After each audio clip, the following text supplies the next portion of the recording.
Hello traders, my name is Dion. Welcome to my channel. This video is about a simple step-by-step process you can follow to identify high probability points of interest. A point of interest is just an area on the chart where you're supposed to look for a potential trade entry. And in this video, I'll use an order block as our point of interest.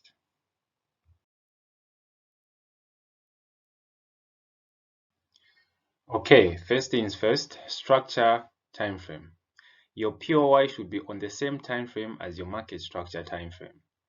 If your structure mapping was done on the 15-minute time frame, like this example here, your point of interest should also be on the 15-minute time frame. If it was done on 1 hour, your POI should be on 1 hour. If it was 4 hours, your POI should be on the 4-hour time frame also. I hope you get the idea. So, if your point of interest is marked on the 15-minute time frame order block, do not switch your focus to the 1 hour time frame just because you saw another point of interest there. Yes, market structure is fractal, meaning the same patterns appear on all time frames, but you should keep in mind that the timing in terms of pattern formation, they differ on different time frames.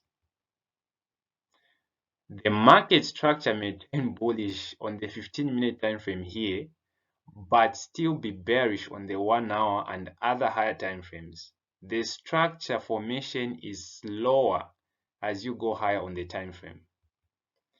So switching time frames changes everything.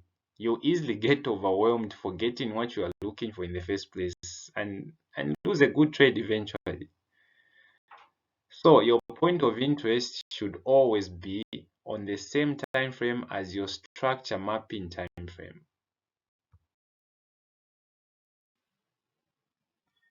Second on your checklist should be a break of structure. Before you mark your point of interest, the previous structure must be broken. If there is no break of structure, you shouldn't even be looking for a point of interest there.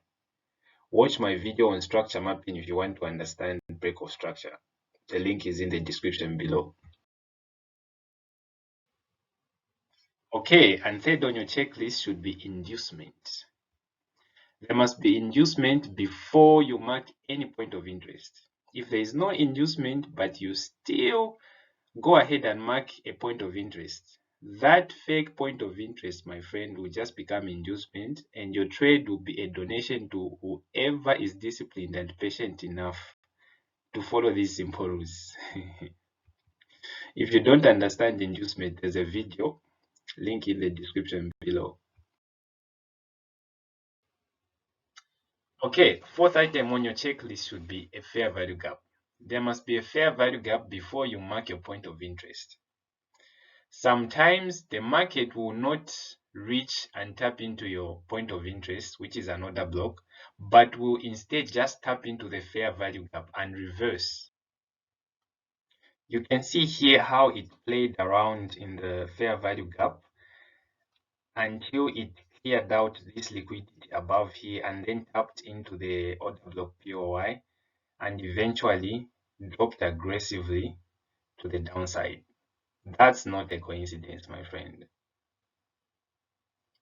If you don't understand what a fair value gap is, there's a video link in the description below.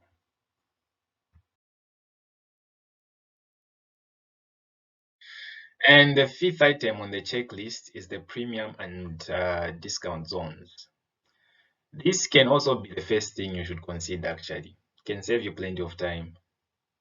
It's straightforward. If you are selling, your point of interest should be in the premium zone, and if you're buying, your point of interest should be in the discount zone. The idea here is to sell at a higher price and buy at a lower price. Do not sell at a lower price and buy at a higher price, because even in the real world, you'll run out of business if you are doing that. In trading, we call that blowing account, or in simple English, you are screwed. Not only is this good for your risk management, but it also gives you bigger take profits actually. If your point of interest is not in the right zone, do not force it. Just leave it, my friend.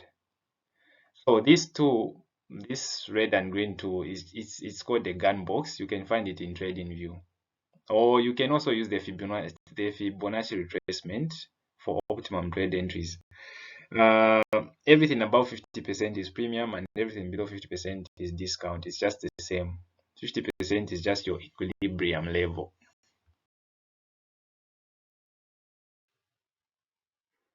Okay, this is the last question you have to ask yourself now.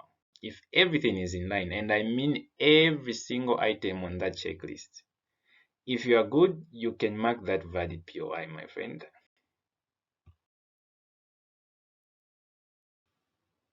Alright, so I had to make it even simpler for you guys. You can use this checklist for any point of interest you want to mark. It's very simple and straightforward. Now, I haven't said anything about trade entries here. There's a video for that. This video is only about identifying high probability points of interest. After marking your point of interest, then you can look for entry setups under the lower time frame. There's a video for that in the description below. Alright, please like and subscribe for more content like this. Till next time, happy trading.